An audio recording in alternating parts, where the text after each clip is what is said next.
What's good, everybody? It's the Big Hoagie here. In today's video, I'm going to be showing you my template, how to create templates and save them in Logic, and why I think they're important. But before we begin, as always, today's joke: why can't the butter knife get a date? Because he's a bit dull. So yeah, keep that in mind. Don't be a butter knife. So this is my template here. I'm just going to give you the basic features. If you haven't seen how I have the default of Logic set up, then go ahead and check out that video. Links will be in the description. But besides those features, I'm going to show you my actual setup, especially when it comes to the mixer track. So just first things first, I have a slot for the main melody. This is where I would create my bass chord progression of a melody, and then I would just hit Command D to this, and you can see I would like rename it top melody or bass melody, and I would continue to add on to that after I create my main melody. I have this melody file here. That's for if I wanted to drag in a loop, I could do that. Then I have the basic sounds: a hi-hat, a clap, a snare, open hat, and 2 perks.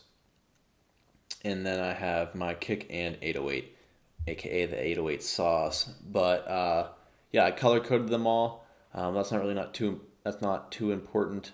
The big thing is I loaded in a sound sample into all of these instruments, and then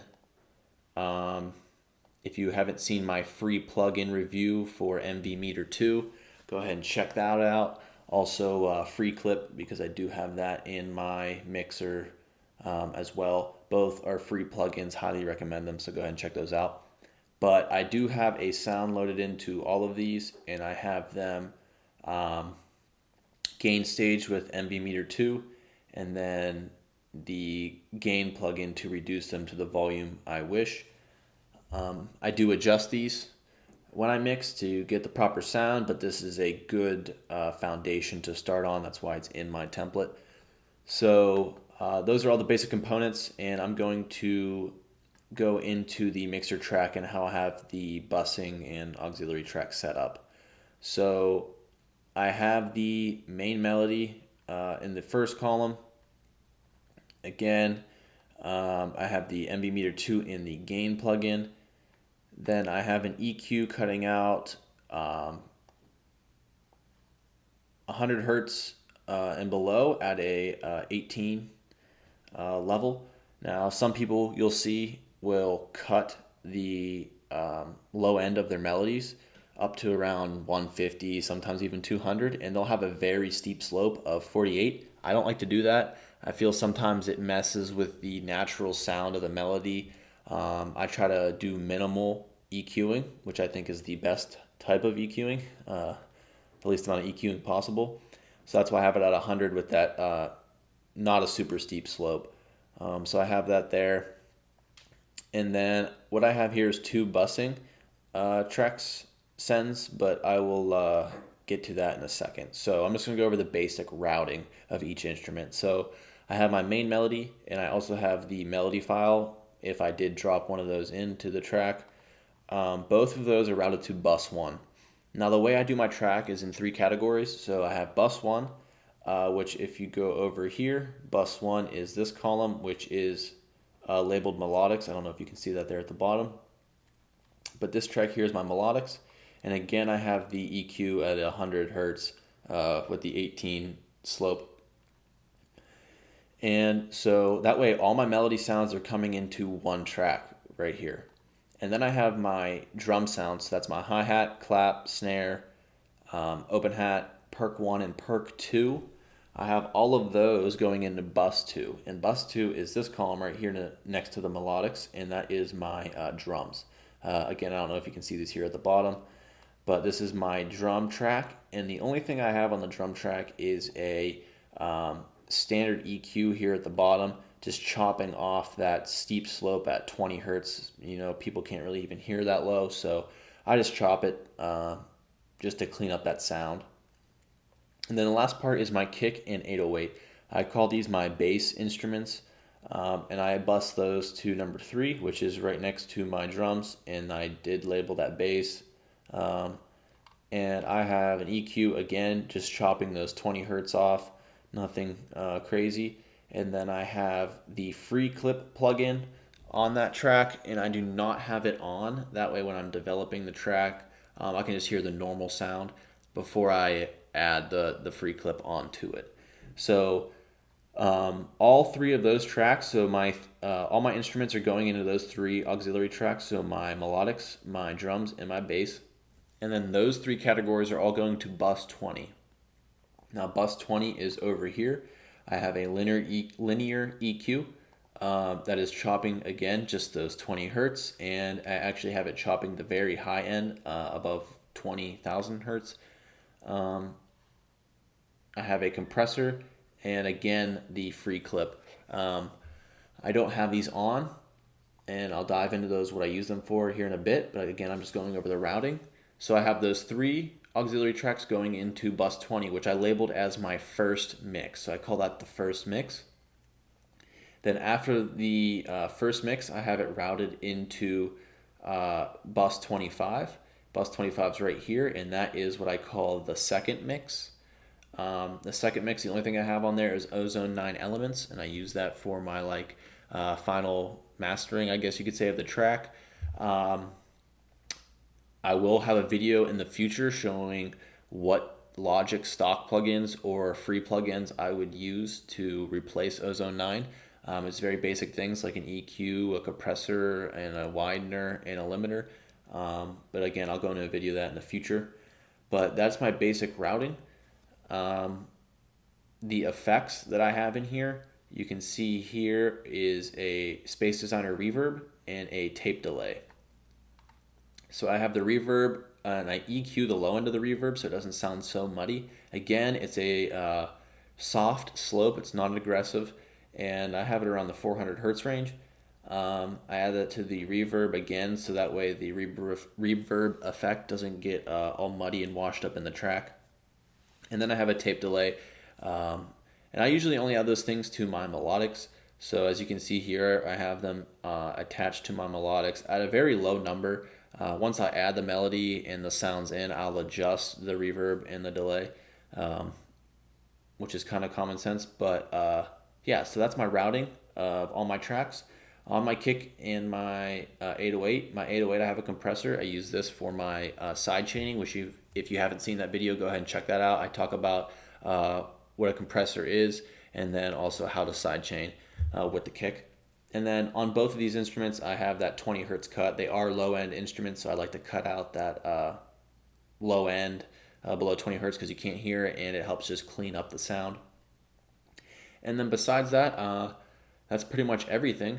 I like to color code and label them just for aesthetics so I can see them when I'm in the mixer track and tell which one's which.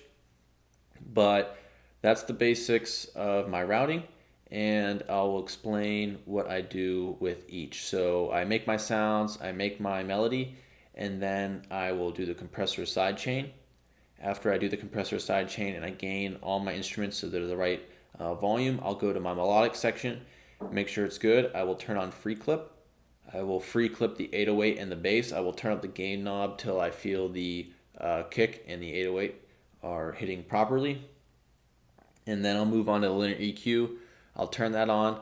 I will go to the compressor for my mixer track. This is the these are the settings that I use. You can check these out. So it's -6. This is what I have for the template. This isn't really important for the threshold because I adjust this so that I'm not compressing more than 2 decibels. But these ones are important. So I use a 2.0 ratio, 0 makeup gain, a knee of 0.4, a 3 millisecond attack, and a 580 millisecond release. I have no distortion, mixes at 100%, there's no limiter, and I'm using the vintage VCA. And again, once I go through my process and I did all the steps beforehand, I get to the compressor and I adjust this threshold so that it is not compressing over around 2 or 3 decibels, no more than the 3 decibel line there. And that's what I use for the compressor. And then the reason I have the free clip on here, the only thing I do with this is I have it on the Quintic setting, 0 gain, nothing special. I just set the clip ceiling to -0.1 dB. That way when I do the linear EQ in the compressor, it sometimes will be above that 0 dB range. So I like to use FreeClip in order to make sure, I use it almost as a limiter, making sure that it's not going over the minus 0.1 dB.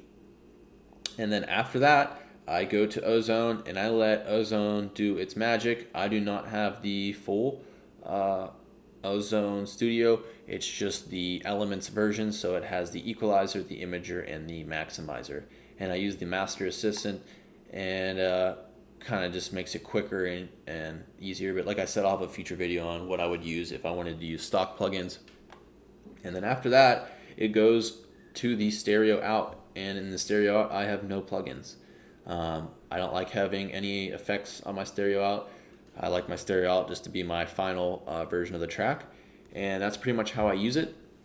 So in future videos when I make a beat, this is the template I will be using. Now, why do I think templates are important? Well, if I had to set this up every single time I wanted to make a beat, I would probably not be making beats still. So that is one thing I recommend with Logic.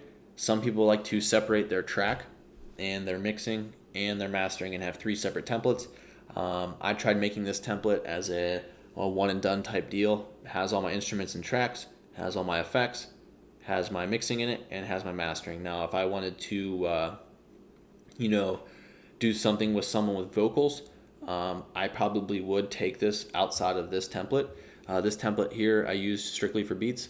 I actually wouldn't use this, like I said, for if there's a vocal track. I would bounce this as a final audio file, and then I would mix the vocals and the track itself in a separate project. But yeah, templates are very useful for saving time.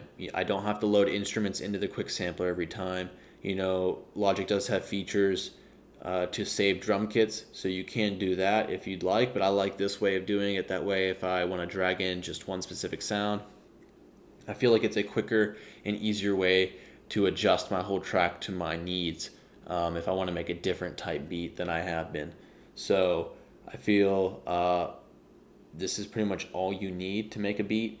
This might even be overcomplicating it, but this is my process. Again, templates are very useful, and I continuously update it. So, if I change sounds and I want it to be the default hi-hat, all you have to do is drag in your sounds, create the file as a base file. So like I spent, a little bit of time creating this entire file, keeping it as a blank.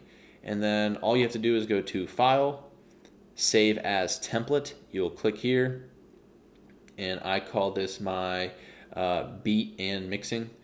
That's what I called it. But yeah, so you just save it there, and then whenever you want to open the template, again, if you check my settings, whenever I open Logic, it asks me what I want to do, and so I clicked Open from Template, or you can just hit File, New from Template here, and it'll show you a bunch of templates you can choose from, and you can select on one of your own templates. So that's my template. That's what I use. I highly recommend creating your own template that fits your needs as a producer. That's one nice feature that Logic has, and I don't see people using it enough, I don't feel. So I hope this video was helpful. Again, if you want to copy that template, go ahead. If I get enough likes on this video, I will just send out a template file for everyone to download. So give me that thumbs up button, hit the subscribe button, and I will see you guys in the next video. Peace.